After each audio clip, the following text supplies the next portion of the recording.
strikeouts in a game. 20. Swung on and driven to deep left. And a high. Down for. Yankees win. Yankees win. Bernie Williams homers deep in the left field seat to lead off the 11th inning at a 1-run finish. And the Yankees beat the Orioles 5-4 to win Game 1 of the American League Championship Series.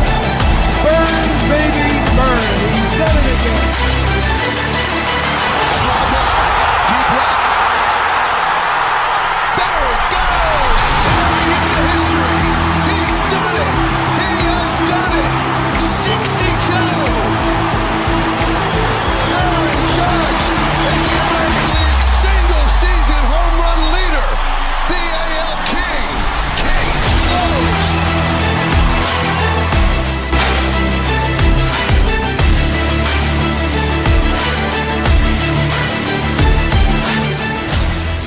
What is going on, baseball fans? For Dave, I am Jeremy Lataquente here for the Baseball Banter Broadcast. And as you see in the intro, we continue our series here looking at the state of the franchise.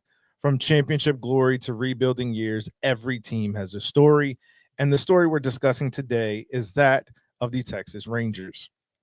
But before that, if you're watching on YouTube, don't forget to like and subscribe and ring the bell so you get notified when we drop fresh content like this. And also get over to our link tree where you'll find the links for our merch store, our affiliate sponsor links, all of our social media platforms, and our audio platforms as well. And if you're watching on the audio, if you're listening to us on the audio side, make sure you give us a 5-star rating and review, as it helps us grow the podcast.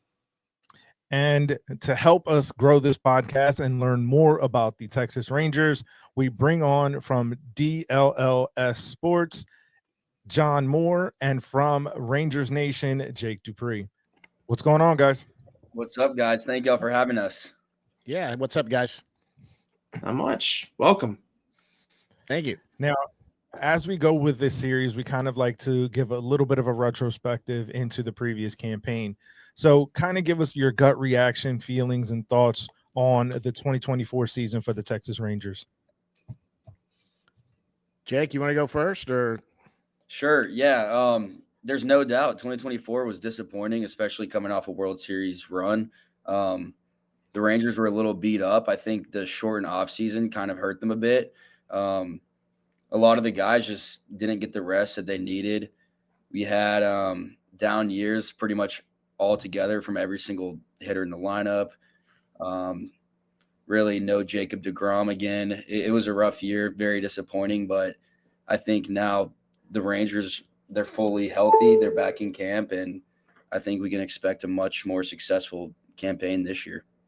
Yeah, I agree with what he said. Not only the shortened off season, they also took some chances. Look, a lot of people were upset they didn't spend any money in the off season, but I actually think that there wasn't a reason to spend any money.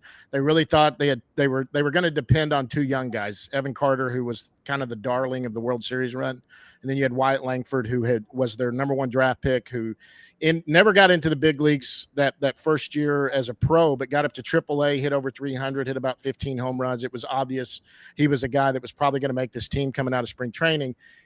That to coincide with losing Josh Young for a big portion of the season, and then having the rotation suffered a little bit. Then you had Adolis Garcia was probably the biggest disappointment.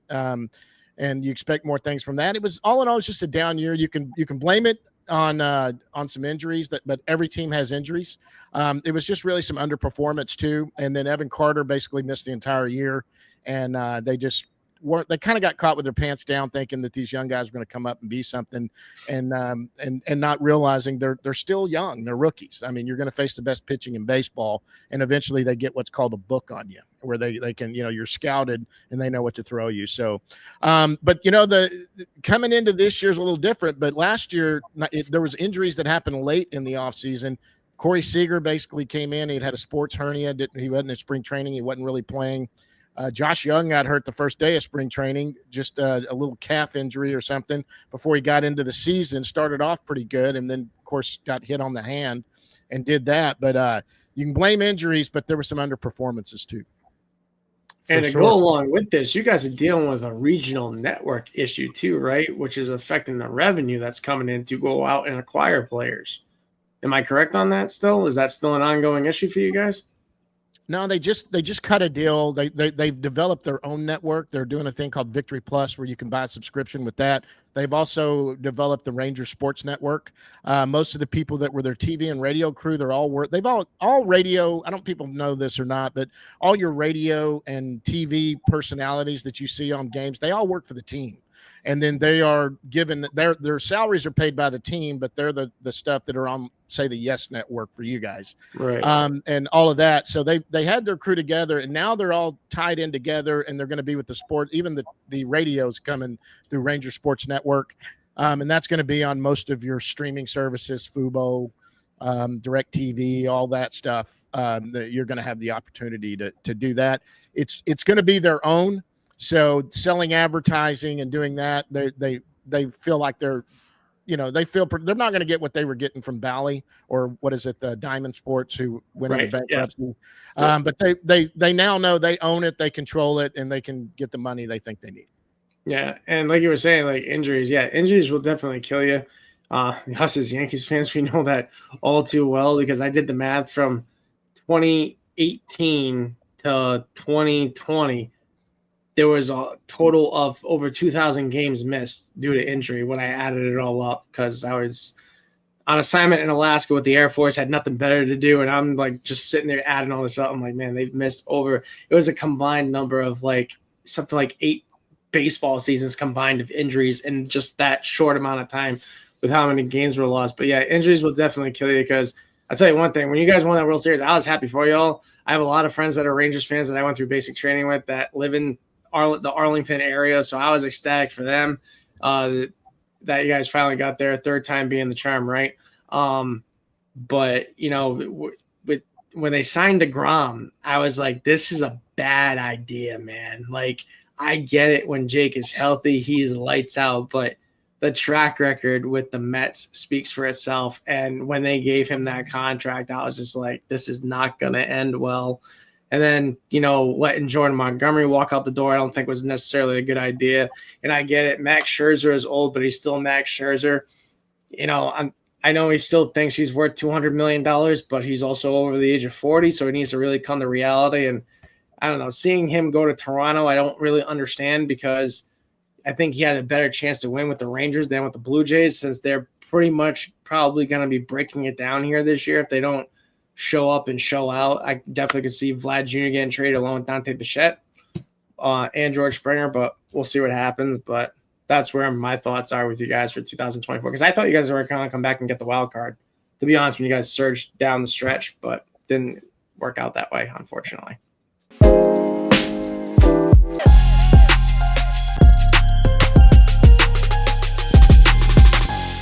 And that kind of leads into, some of the things that the Rangers have done this year in terms of acquisitions, re-signing Nate Eovaldi, bringing in Jock Peterson, Kyle Higashioka, Jake Berger, among some other moves. For you guys, what's kind of the biggest standout move and what's kind of an underrated one that you're looking and paying attention to this year? Please don't say Higgy being your biggest. No, absolutely not. For me, I think the move that I'm most excited for is definitely Jake Berger. I think that's a huge power hitting right-handed bat in the Rangers lineup. That's a guy that's capable of hitting 35 plus homers in a year. Super good offensive first baseman, and it's an upgrade from Nathaniel Lowe, who is also a very good first baseman. He's cheap. He's still on league minimum salary. So for me, that's who I'm most excited to see. I think that's a super underrated move that not a lot of people really had on their radar. Yeah, probably the biggest move for me was probably getting Eovaldi back and doing that. I didn't think Montgomery was going to come. I mean, a lot of people thought Montgomery might come back last year, but he had Scott Boras, and that usually can sort of direct where this thing's probably going to go. And now in hindsight, it looks like it was probably a good move that they didn't get him for what Boras was trying to get. Eovaldi's probably the big one for me because they needed to shore up that second one. Look, Jacob deGrom, I love the signing. We knew that there was a chance this was going to happen. This guy's the best pitcher in baseball when he's healthy, period. He's healthy. I get to talk to him personally. I see him all the time. And there's one thing you don't know about Jacob deGrom. I'll tell you this. He'll stay here. When his contract comes up, he'll probably do a hometown. He likes it here. He loves it here. He doesn't like having 50 people in his face every night when he's standing in his locker. He really enjoys it here. Very friendly guy. Was emotional when he had to get the Tommy John surgery. He was back, and he's always very friendly to us. But the difference between being friendly to us when he was injured and when he came back for those rehab starts, I went and watched him in AA when he played the rehab start, and he pitched a couple games at the end. And the guys that are already there, I'll be there tomorrow night, but the guys are already telling me he's like a kid in a candy store running. He's always been very popular in the clubhouse, but he is like all grins, smiles, fun, and just he's always been friendly, but now he's like friendly and he feels good and he feels really healthy. And so that's the guy I'm most excited about, and I think that's going to be fantastic. The most underrated to me is probably Higgy. Is seriously, Jonah Heim has just caught so many innings. He had a down year last year also because they did not have a legit backup catcher that could be anything at the plate. And Higgy coming in is not only a good defensive catcher, he's got a little pop in the bat, and he can spell Jonah. And Jonah does better with that. With when you have competition back there where maybe you're going to get, because let's be honest, if you know anything about Bruce Bochy, he plays the hot hand. If Higgy's hot, he may start 3 or 4 games in a row. That's the way that Bochy does it, and Jonah thrives in that.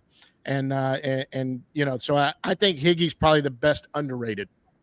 Well, what we can tell you as Yankees fans, and Higgy will be hitting like Barry Bonds for about maybe a week in June, and then he'll go back to being 5 for 45 after that consistently. Then he'll be a backup. So and a good defender and doing that. If he's not counted on to start every day, that's great because Jonah Heim's an all-star kid. Well, when we traded Gary Sanchez to the Twins, we're all looking at each other like Higgy's now the starting catcher. What's going on here? And then they went and got Trevino, and thank God they did, because I think the pressure of Higgy being the guy got to him, and I don't think being in New York did him any favors. But you could definitely tell it took a toll on him to the point where they had to insert Trevino as the starting catcher, and he did great for us for the time that he was here. But I'm not saying Higgy's a bad dude. Like I said, he'll hit for like Barry Bonds for a week in June, and then he'll cool off. So, yeah, but I think, like, to John's point, when we saw Jonah Heim in 2023, he was, world beater, and then kind of got a little bit gassed towards the end. And I think that carried over into the last year. And I think having a guy like a veteran like Higgy is somebody that can help kind of push him. And during that week where he's hitting like Barry Bonds, is really going to motivate Heim, as John said, to that competitive fire to get back to being that guy, especially with the way that Bochy runs things. And I also find it interesting, John, you mentioned about deGrom and the fact that, he loves it there. That's one of the things that I found so surprising when he ended up signing with the Rangers, was how quickly it happened. There was, all the conversation, all the talk about him potentially going back to the Mets, and how quickly he pivoted, and he seemed at peace with the fact that it was going to be more peace. So it's going to be interesting to see how a healthy deGrom kind of approaches this year.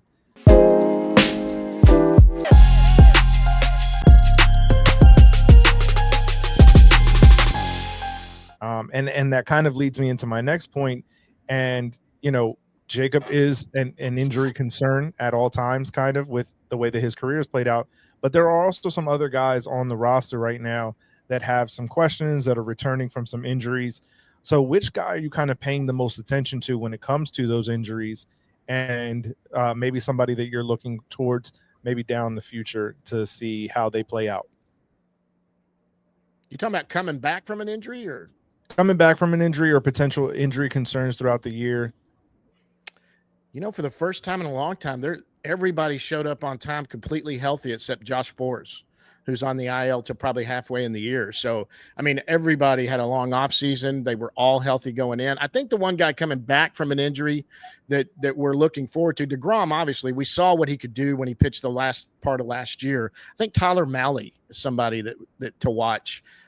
He's already done well in the spring. He's been scoreless Hadn't been scored on so far in spring training. But that was a guy coming back from Tommy John who was a legit starting pitcher. And in this rotation, what is he, the fourth or fifth starter? Tyler Mahle is probably the guy that I'm looking at. I think it'll be huge for the Rangers to get a full season out of Evan Carter. We lost him for essentially, 3/4 of the season last year with his back injury, but from reports, he's completely healthy this spring, and a full season out of him will be huge. He's still only 22 years old and a world champion. It was a huge piece of that run, so it's going to be really fun to watch him and Langford in the outfield. And if they're both at full health, that's a really good piece of our He line. came out of nowhere in 2023 too. He like a lightning rod just came out of nowhere. Well, Jake and I knew him because he was tearing up the minor leagues. And Yeah. he was Yeah. really, I mean, outside of Rangers Yeah. Nation, I mean, we're like, "Ooh, is this guy?" yeah. And then he was, I don't know if you know anything about, he was part of that draft, the 2020 draft that were only 5 rounds. And everyone did that. He was taken in the second round. He was signed to overslot. Nobody knew who he was. And everyone thought the Rangers, they torched the Rangers and said, and no one had him in their top 200. And they took him in the second round. He had committed to Duke and he had been scouted, and they thought he would have been a middle first round pick had he played his season. He played like 3 games, but because his dad knew somebody in the scouting department with the Rangers had some eyes on him, and they went and saw him and saw that what his potential was, more than anything, his plate discipline. Very good plate discipline. And boy, he came in, and right after that signing, within 1 year of signing, what he did, and he came to the Arizona Fall League, and what he did in fall ball, and what he did playing his first full season, everybody was like, "Who in the heck is this guy?" He climbed up the rankings, and it was apparent that they had really found somebody. Yeah, no. One of the guys that I'm actually intrigued by, and to label him an injury concern is unfair, but Josh Young. He's been kind of besieged by some fluky things, but a full year from him, I think, is going to be an incredible thing to watch in 2025.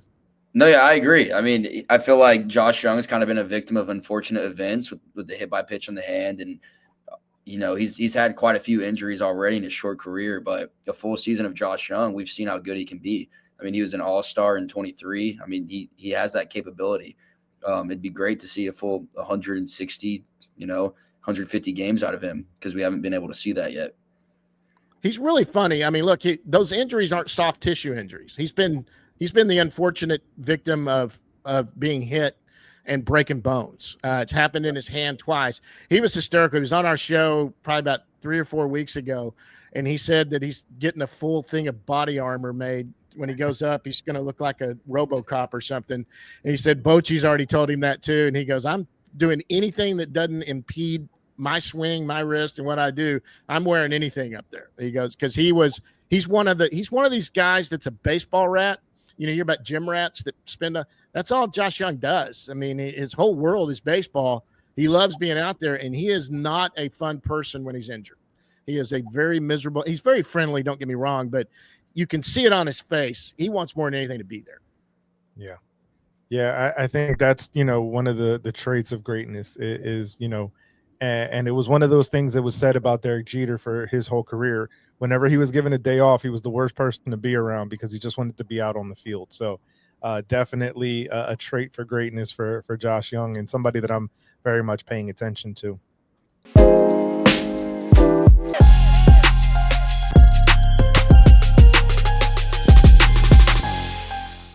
Now, as we kind of look into the next segment here, and we look towards in this series, it's one of my favorite aspects is the 2025 X Factor. And who do you guys think is the X Factor for you for the success of the Rangers, and what does that success look like for them? Go ahead, Jake.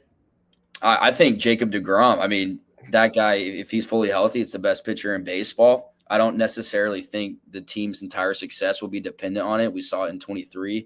He only started 6 games, and the Rangers still did what they did. But a healthy Jacob deGrom can win you an additional 10 baseball games in a given season. I mean, he's the best pitcher on the planet, and every time he steps on the mound, you got a really good chance to win.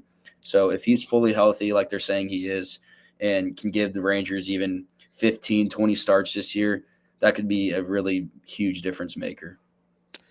Yeah, I think that's one of them for sure. I think when you look at this team, probably the strongest part of this team is probably their rotation. It's probably one of the top 2 rotations in the American League. Definitely the top rotation in the American League West. Even without Jacob deGrom, I think they're deep with Tyler Mahle, John Gray. You got Rocker, Leiter, a couple of young kids. I think to me the biggest factor in this is probably going to be the 2 guys they brought in to hit in Jock Peterson and Jake Berger. One of the big things that the Rangers lacked last year was hitting fastballs. And they really just struggled. As good as Nate Lowe was, he was a guy that would get behind on the fastball. The only guys that was really teeing off on fastballs always has been Corey Seager. But Corey, and then when you had Adolis Garcia struggling, there was really no one in the lineup to protect him. These are 2 guys that feast on fastballs. These are 2 guys that are going to add some danger in the lineup. And these are 2 guys that push people like Josh Young and Evan Carter to the bottom of the lineup. And so this is a deep lineup and it's because of these guys, and you can't take a pitch off. The deal is if you're pitching around Corey Seager, then you're having to deal with right after them, you got Jock Peterson, Jake Berger, you got Adolis Garcia. I mean, there's some real threat there to do damage if you make any mistake, and they all protect each other. You're going to have to come over the plate to some of them, or you're going to walk them if they can learn to be selective at the plate. So I think those 2 guys are the factors, and if they do what is expected or even part of what they're expected, this lineup will be dangerous. And then the final X factor will be who closes the games. They're coming into this without a set closer. Chris Martin or the guy we had on the other day was Luke Jackson, who's been scored. He had his first outing yesterday, struck out 2, hasn't been scored on, but they don't have a closer, a set closer. It's probably one of the easier ones to fill, but people forget the year they won the World Series, Will Smith saved the most games for him that year, and he definitely wasn't there to be the closer, and he ended up saving the most games, but that's who I think. Do they not trust Leclerc as the closer? Like, what happened with him? He was the closer during the World Series and was lights out from what I could see. He's gone. He signed with the Giants. He signed with the Giants. Oh, no kidding. He's with the A's. Yeah, he really turned it on in the playoffs, but in the regular season, he wasn't very reliable. Really? When he's on, he's unhittable. I mean, when his stuff is moving, he's unhittable. Yeah, but he would get what Jake was saying, he could be he was a little sketchy. The guy that threw the most important pitch in all of Ranger histories was Josh Boers. And I used to call him the DFA. I couldn't imagine how he wasn't getting DFA'd 3 times a year, and he would somehow skirt it. The Rangers saw something in his arm, and they kept protecting him, putting him on the injured list when he would struggle. And boy, when he was on, he's another Leclerc. When he's on, he's on. And he was only supposed to come in and pitch the 8th inning in Game 6 when they won the World Series. Ended up going 2 full innings because Bochy was like, "Go!" Ride it. I mean, just ride him. Nobody's touching him, And he went out and we had him on and talking to him. He kept looking at the dugout, waiting for him to tell him, that somebody was coming. And he said, "I guess I'm closing this thing out." But he's injured and won't be back till halfway. He might be the guy they're looking at to come in. He's got a shoulder issue though, and that's the issue. It's the postseason, man. There is no tomorrow. Like, you got all off season to get healthy, dude. Leave it all out there. Ride the hot hand, and that's what makes Bochy as legendary as he is. So yeah, if you don't have a set bullpen that you're going to try to figure it out, the guy you want managing the team is Bruce Bochy. He works a bullpen like nobody I've ever seen. I agree. And in my preparation for this series, Jake, I pegged Jacob deGrom as well as kind of the X factor. I think that if he can come back and be what we saw as the number 1 pitcher in the game, that just gives such an injection to this team that is already, one of the favorites in the American League without a doubt.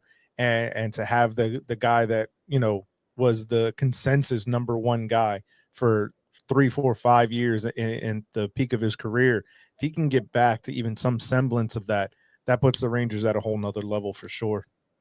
Well, their depth is really good too, because look, Jacob deGrom hadn't pitched many innings in a couple years, so you're not going to expect him to go out there and give you 175 innings. They're going to have to, probably skip a start or 2 or have him go 5 innings at the most and just kind of push back on the accelerator a little bit. So, but that yes, that guy right there, you want him fresh and refreshed when you come into the back end at the end of the year. That's the guy you want dealing.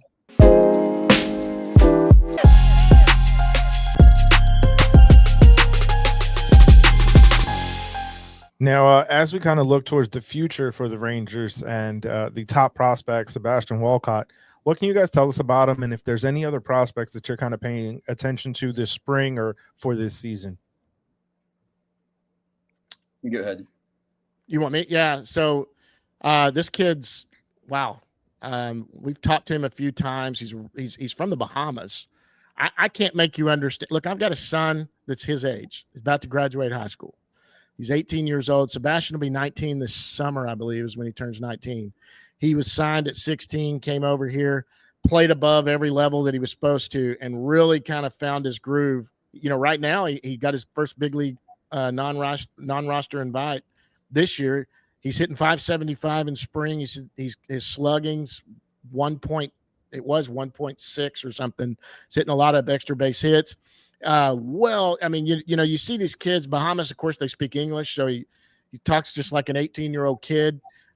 He is something else. He's going to start in Double-A as an 18-year-old when the season starts, which is right here in the Metroplex. Frisco is close, so people can go out and watch him. He won't make the team this year. If he does, there's either a devastating injury or he's just forced the issue. He's supposed to be a shortstop. We don't know where he'll end up. Maybe he ends up a corner outfielder. Maybe he ends up at third or first base. I don't know. But when you're hitting and you're hitting well, they will play you somewhere. That's you hit, you will play. But that's the guy. If there was anybody else to watch for, Emilio Teodo, he's probably the guy. Those 100 miles an hour. He started the Futures game last year.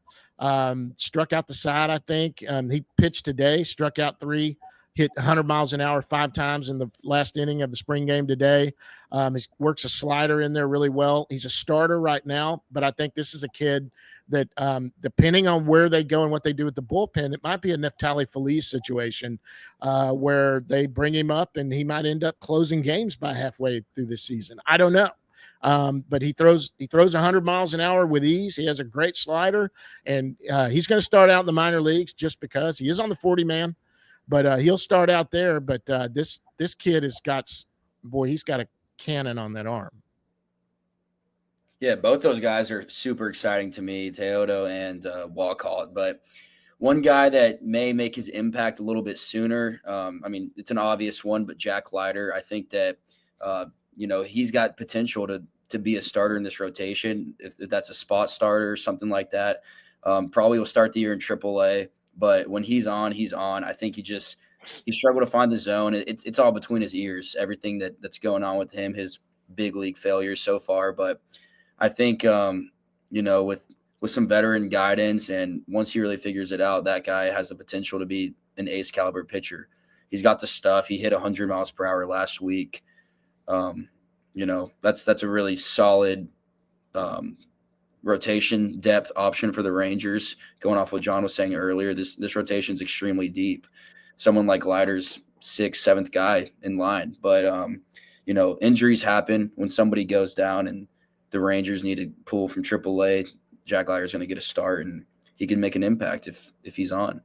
It's interesting you say that about Jack. It seems like the second generation of Leiters have an issue with control. We saw it with Mark Leiter Jr. when he came over from the Cubs to the Yankees, and we saw it with Jack when he pitched against us in the regular season. He pitches with emotion. And in this game, you cannot let emotion take over your game. Like, so it drives me nuts about Garrett Cole sometimes, where he just gets pissed off and he just starts pitching with emotion. Like, I feel like until Jack can block that out, he's going to continue to struggle with his control and command. I mean, the kid's got an arm. There's no doubt about that. It's his ability to control the zone and put the pitch where he wants it to go. But the minute guys get on base or he starts getting hit and hit hard, I mean, the Yankees tattooed the hell out of him when they played the Rangers, I think in the middle or the end of last season, forget when, but they tattooed him for like 7 runs and it was just game over after that. So I think if he can work on those two things, like he could potentially be the ace of this staff. Yeah, part of the problem with Jack, and I think he may have a breakout year. And part of the reason that Jack struggled is if you watched him coming out of college, he was second overall pick. What he did with Vandy that year, he was just dominant. I mean, everybody thought Kumar Rocker was going to be the number 1 overall pick, and he ended up going to the Mets, I think, and then they ended up not signing him, thought there was something wrong, and then that's how the Rangers got him the next year. But Jack everybody was wondering, where's he going to start the year? Where's he going to start the year? They shut him down after he got drafted. Going into the next year, he's going to have a full year in pro ball, and they made the mistake, and they didn't do it with Kumar. They started him at AA. And we talked to him a few times, and Jack's been on our show 3 or 4 times, and talking to him, he said, it's wild what people don't understand. SEC baseball is probably the best college baseball in all of college baseball. I mean, it's minor league baseball. It really level. Is. But let me give you something that Jack told us that people have to wake up to. He goes, let me be clear the difference between pro ball and SEC baseball, which is the best college baseball there is. He goes, there's a guy that plays for the Corpus Christi Hooks, which is AA for the Houston Astros. He goes, he played for, and I think he said Mississippi State. He goes, he batted third. He was their best hitter. He batted third. And he goes, and he was their best hitter. And he goes, and I had to know 1 through about 4 or 5 what I was working on. He bats 8th for the Corpus Christi Hooks. And he goes, that's the difference. He goes, you're not concentrating on the top part of that lineup. You're concentrating all the way down. He goes, because everybody in a professional lineup at the AA level and higher can hit a baseball if you make a mistake. Now, also his velocity was a little down at the end of last year. He was sitting mid-90s. Everything, he worked on his velocity this offseason. Like Jake said, he's hit 100 miles an hour. He's sitting 97 to 99, and when he's hitting there, the other day he walked 4, gave up 3 runs, and struck out the side. When he is hitting his velo, he hurts himself by walks, but when he's hitting his velo with his off-speed pitches, he's virtually unhittable. And so that's part of the thing that hurts them. That is that ABS system they have in AAA. It's really hurt some of the guys. You get down there and they have that automatic ball and strike system down there, and it's not good because major league umpires might have a little more room or whatever. And down there, it almost ruined Cole Winn, who was one of their top pitching prospects forever. He struggled because that thing made him come more over the plate. You can miss off the plate if the umpire's giving you some of it and you get them to chase and do that. And so that guy, that's a guy to watch. Jack Leiter, like Jake said, that could be a guy that could end up by the end of the year. He might be a rotation piece if he's going, or a bullpen piece. Funny you bring up the ABS system because I live in northern Florida, so I go to see the Jacksonville Jumbo Shrimp 3-4 times a year because my son loves going. Marlins AAA team, but I saw the ABS system put in play last season in minor leagues, and I actually love it because finally Laz Diaz is finally going to get held responsible for all the nonsense he calls behind the plate. And I would say Angel Hernandez, but they sent him packing. I like it. I think it's good at the game I went to, it worked flawlessly at the minor league level. I don't know about other levels of the minor leagues, but from what I saw at the AAA level, this thing is dead on accurate. And it's finally going to hold umpires accountable for all the nonsense that they've been getting away with for so damn long. And, I'm excited to see it at the major league level, honestly. Yeah, they're not doing it yet. I think the guy that had the best idea for it was Max Scherzer, who still thinks they need to have the non-electronic version. He wants to stay with umpires, but he said umpires ought to be graded, and it ought to be like ML, or what's the soccer overseas, the Premier League soccer? The Premier League, yeah. He said the bottom however many umpires get demoted down to AAA, and the top ones in AAA get demoted up, and you work it every year on where you're grading your balls and strikes and where they're hitting off of that. And he goes, eventually you'll weed into who are the best guys calling it. He likes the human element, and he said that's what he likes. And so I don't know. Look, they've made so many weird changes to the game I love. I've kind of gotten on board with it. As somebody that sits in a press box, it's nice that these games don't last 4.5 hours anymore. That's pretty nice. But especially when they suck, when your team sucks and you're sitting up there and you got to stay down there because you got to get some tape or something for the show. But because you would have left in the 5th inning if not. But it's just that Scherzer's idea was something I like, but the problem is that the umpires have a union, and they're not going to allow that. It's funny you bring up overseas soccer. See, I wish they would follow the KBO's model. In Korea, if you screw up so bad, if your grading as an umpire is so bad, you get demoted to their minor leagues and you never come back to professional Korean baseball. Like, you're just done. And I'm like, you know what? This I can get on board with. Well, if they weren't unionized, that would probably Yeah. be something to do. But that's the problem. The umpires union won't allow that.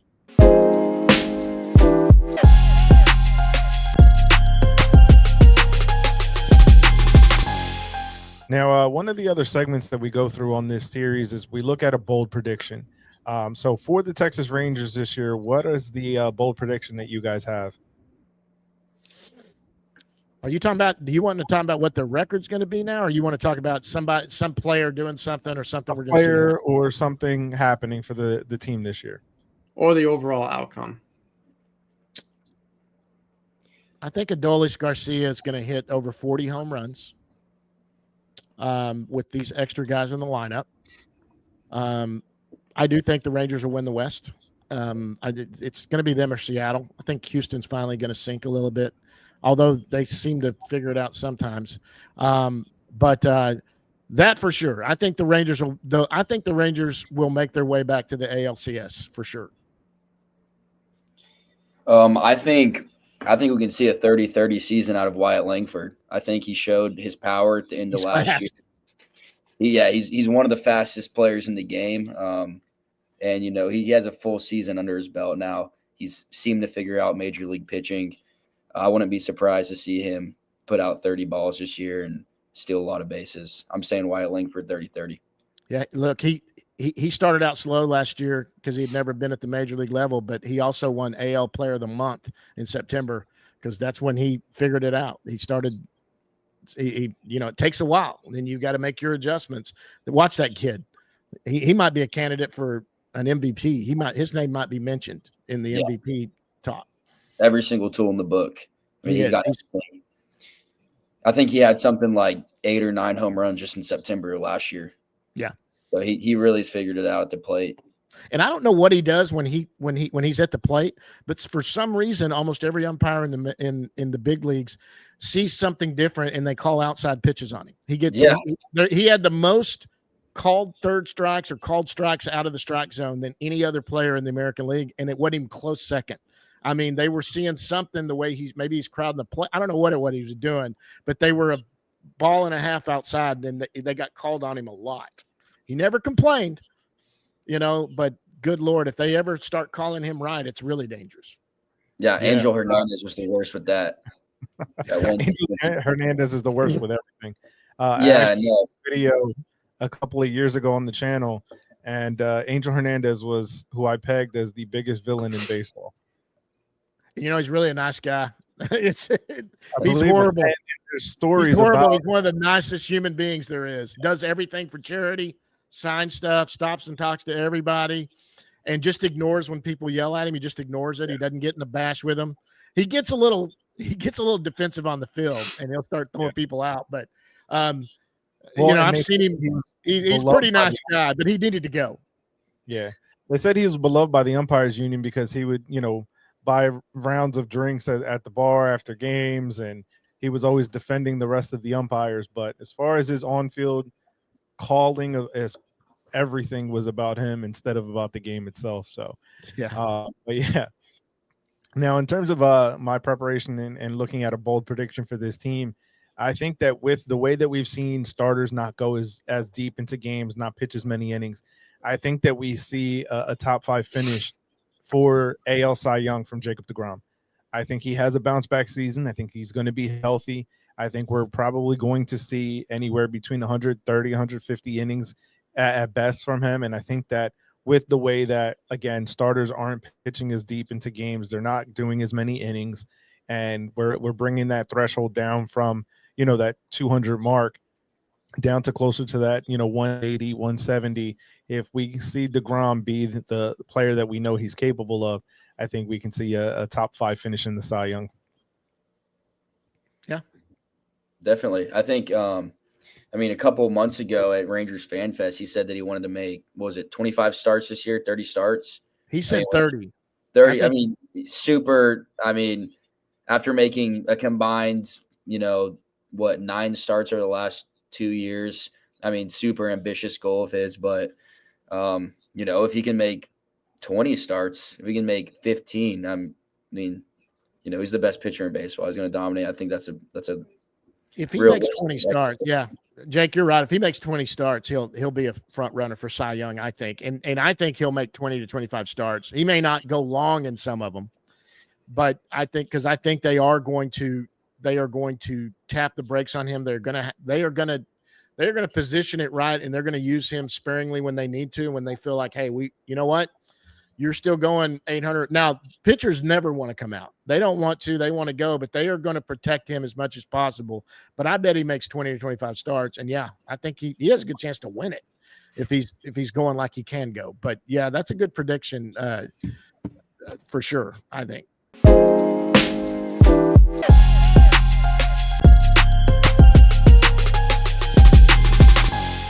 Now, as we kind of look towards the organization, what do you think is the biggest question facing the team in 2025? For me, it's the closer situation for sure. It's just, the rotation's super deep, the lineup's super deep. I honestly think the bullpen's pretty solid, but there's a lot of question marks in there, but I think it's more solid than people realize. There's a lot of good arms, a lot of good pickups that the Rangers had this offseason. But for me, it's a closer situation. It could be Chris Martin. It could be Sean Armstrong. It could be Robert Garcia, who the Rangers got from Nathaniel Lowe. Luke Jackson. There's a whole mix of guys. It could be closer by committee, which is what it kind of seems like. But, that was the same thing that happened in 2023. And the Rangers strung together enough guys to close out ball games. And usually they had a sizable enough lead to where, it didn't really matter who's closing out the game. So, with this lineup, I'm not extremely concerned. The Rangers have never really been known for their bullpen depth. I mean, this is common for us Rangers fans. But, it's the closer. For me, that's the biggest question mark. Yeah, I agree. They've never in the history really gone out and signed a big-name closer except, John Wetland at one time. They went and signed him. And I think they signed in the 2000, it was, when was it? 12, 13. Nathan. Yeah. Joe Nathan, they went out and got too, but they tend to stay away from it. They try to do it from within or do a trade for somebody. They've always been that way. They haven't been big money on closers. And the biggest success they've had at closers usually come from within. And doing that, there's some names to watch. They've got about 4 or 5 guys that throw 100 miles an hour. I tell you a name that we had him on a few weeks ago. He has not been approached about it, but he has been lights out. He's a starter, and that's John Gray. But someone approached him because he came out of the bullpen the last 2 years, including that World Series year, and was virtually unhittable. Now, what a lot of people didn't realize with John Gray was that he was dealing with a foot injury, and he kept trying to play through it because it was in the arch of his foot. And he couldn't figure out what it was, and you try to push through it because that's not bad enough that I need to stay up. And finally, he just went, and he had a surgery. Feels 100%. His velo's back up. He's going to be in the bullpen to start, but he was like, yeah, I think I could transition into the bullpen pretty easy. Kind of a John Smote situation and turn into a closer. That's a guy that throws mid to upper 90s. When he's dealing, he can deal. He's got he without a doubt wins best hair right now. He's got hair down in the middle of his back and the long beard. He's hysterical to talk to out there. But that's another name too. But bullpen, it's going to be interesting. Luckily for this team, they have the best manager in baseball to handle a bullpen, who took them to the World Series with Will Smith as the closer. So they've got someone to do it if need be, and he'll ride the hot hand. If somebody does well, like Will Smith, he starts closing games until he starts blowing them, and then they find the next guy to step up and do that. And then eventually Josh Sborz is the guy that's your best arm going into the last part of the World Series, and he throws the most important pitch ever.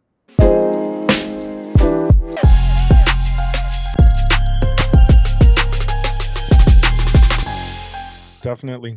So that kind of leads perfectly into my question then. And how would you grade out this pitching staff for the Rangers? How you grading by letters? Yeah. Rotation is an A+ for sure. I would give the bullpen probably. I would give it a B+.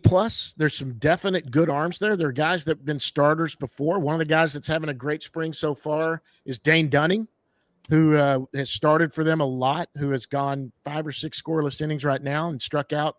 He's a lot of strikeouts. So they've got some guys there. They got guys by committee that could do stuff. Overall, this staff is definitely an A staff. This is a staff that's going to keep them in games because I don't care how great this lineup is, and it is. This is a dangerous, great lineup. Inevitably, you're going to run into a guy one night that is just fooling everybody, and you need a pitcher to keep you in the game. And ultimately, they say your goal is to get to the bullpen. If you can get the ace out and get to the bullpen, that's when the damage is done. Nobody's going to win 162 games. But that is overall, I think it's an A. I think the team overall is an A easy, but that pitching staff is probably grades out to an A just because of how good and deep the rotation is to go along with the arms they have there. Without a true closer, that's the only thing keeping them from an A. Yeah, I 100% agree. The rotation's an A. I mean, it's so deep. There's guys that would be in 29 other major league rotations that are going to be in the bullpen for the Rangers. So I'm going to give the rotation an A. The bullpen, it's a little bit shakier. Probably going to go a B-, but also it has the potential to be a B+. It's just going to be really dependent on, the health of some of these guys, how they perform here. A lot of new guys in there. I mean, it's pretty much probably 80% brand new bullpen from last year, losing Kirby Yates, losing Robertson, but some really solid pickups in there that are kind of sneaky moves in Robert Garcia, Sean Armstrong, Hobie Milner. So I'm going to say A for the rotation, B- for now for the bullpen.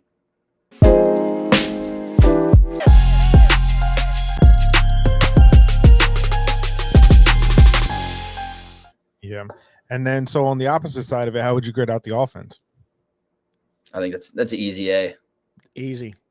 The offense was good last year. I mean, the offense probably graded out more of a B- from underperformance. But if you look now in spring training, they're scoring a bunch of runs right now. Of course, it's spring training, and everybody gets too excited about that. It doesn't matter if you like right now, Kamar Rocker's getting rocked, but I know sometimes they go in and say, I'm not even throwing an off-speed pitch. I'm just going to locate my fastball for 3 innings and, and not throw anything off speed, and nobody's going to be worried about it. They really tune in about halfway through March when they're really going. So we'll be there tomorrow night and get to see some good games. Jacob deGrom's making his first start next Friday. And so we'll be there for that. That'll be fun. But the lineup itself, if they all click or even perform to, near expectations, it's one of the deadliest lineups there is.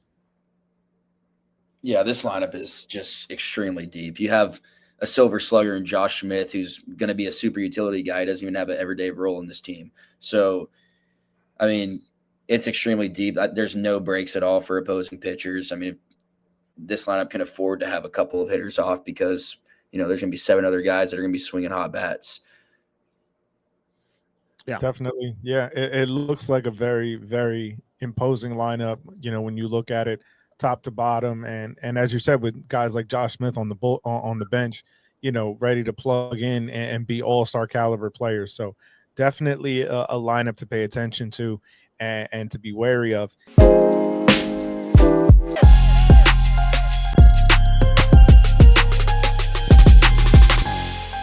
And that kind of segues perfectly into looking at the divisional ranking predictions, right? So both Pacoda and Fangraphs have the Rangers winning the division. Pacoda says with 90 wins, and Fangraphs a little bit more disrespectful, saying 85, kind of questioning the strength of the division as a whole. Where do you guys see the Rangers landing, and what do you see that win total to look like? I think something catastrophic would have to happen for the Rangers not win the division. I mean, just tons of injuries. I'm very, very bullish on the Rangers to win the division. And I think, did you say that Pacoda had him at 90? Yes. I think that's more of a fair estimate. I have him at I think they could win as many as, 93, 94 if everybody's healthy and Jacob deGrom is making starts. But I think 90 is a pretty fair estimate. 85 that's the floor, in my opinion. Yeah, I would say if you would set the over-under at 90, I think it takes 87 probably to win the division. And I could see the Rangers at 87 up to 92, 93.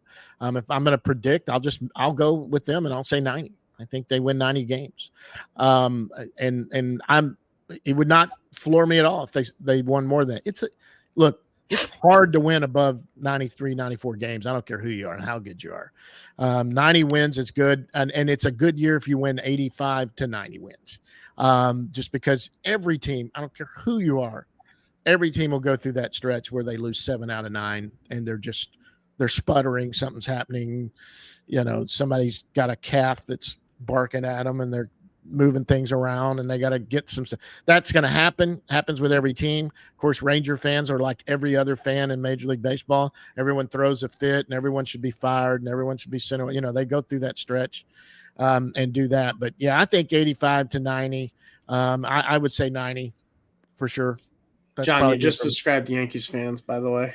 Yeah, I know Yankees fans are that way. I've been to Yankee Stadium twice. It's fun to watch. Yeah, so kind of in looking at this team and my preparation for this series, I agree. I think that it would take a catastrophic, couple of catastrophic things for this team not to end up winning the division in the West. I think it's going to be much more competitive than what people are kind of giving it credit for this year. I think people are kind of overlooking the A's a little bit, overlooking the Angels and what the Mariners are capable of with that pitching staff. And even with the Astros, I think they will take a step back, but they're still going to be a competitive club. They're still going to go out there and try to win ball games. But for me, I do think that the Rangers come out on top, and I kind of pegged it with 91 wins, so kind of in that same ballpark.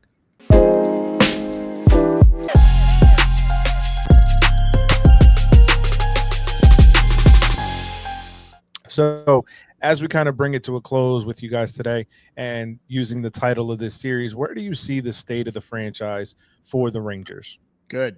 The Rangers are good. They've got a good minor league system. They've done well in the draft. They've done well building up a minor league system that's good.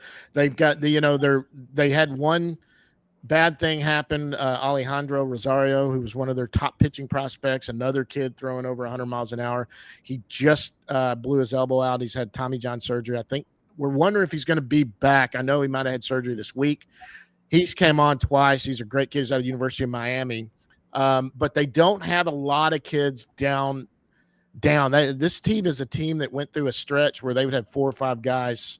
They have this, I forget what they call them. They're all going through Tommy John surgery, and they have this rehab program that they spend all their time in Arizona at the spring training facility. And they don't have that many right now, or big names, right now. They're healthy. They've got some good young Latin kids that are coming up, some good young prospects that are there. They're blocked at the top, and that's a good thing to have when at every position in the major league level is blocked with people that are under control. You basically got guys under control. Jake Berger's under control. The only one is Jock Peterson, who's really not. And I think he's got. Would they sign him to 2 years? I think. But they're blocked at the top, which is good, which means they have the next best thing. There's 2 kinds of money.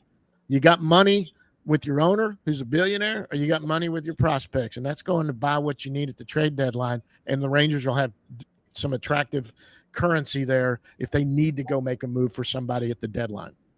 Being blocked at the top is fine, but if you're blocked at the top by big money and long-term contracts, that's where it becomes an issue, to your point. So it's a good problem to have when you have prospect capital to go out and supplement what you need at the top when the time comes. So, yeah. Yeah, just like John said, I mean, this team's extremely deep. It has a relatively young core in Josh Young, Wyatt Langford, you got Josh Smith.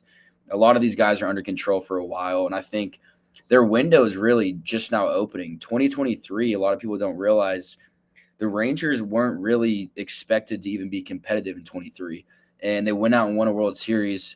Like the 2025 was really like when most were expecting this window was going to open.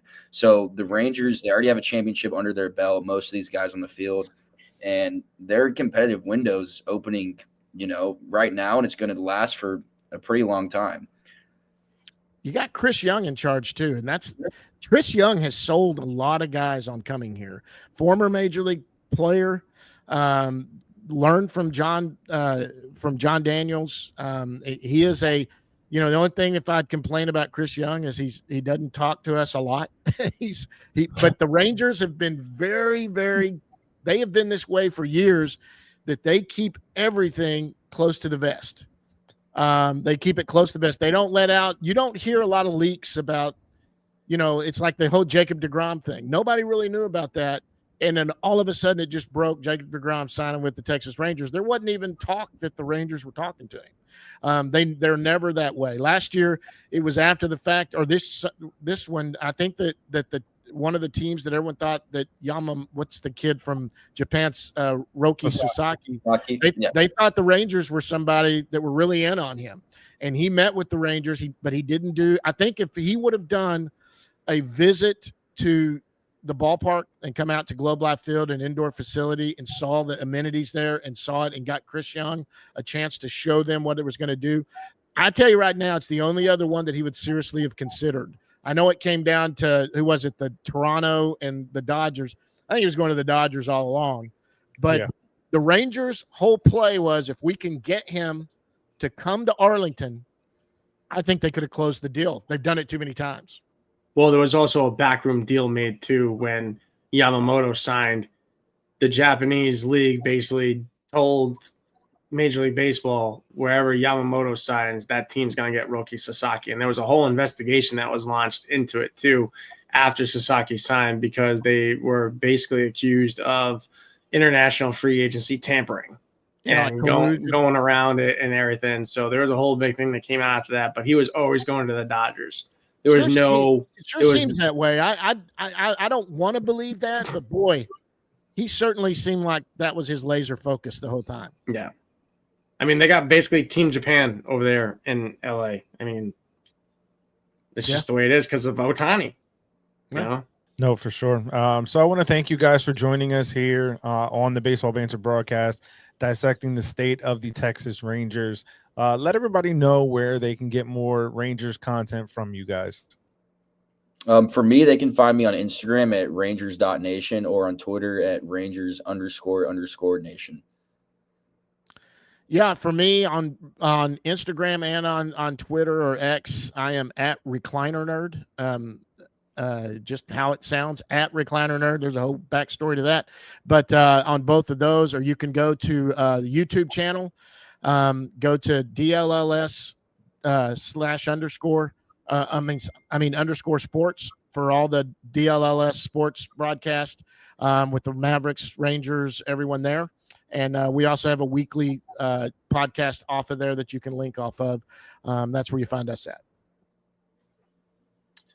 And of course, if you're checking us out here on this YouTube channel, make sure that you check out our link tree in the description below. And it is where you can get all the pertinent details to our merch shop, our sponsor links, which includes now a new partnership and affiliate with Top Sports Trading Card Company. It is something that helps us continue to build this community.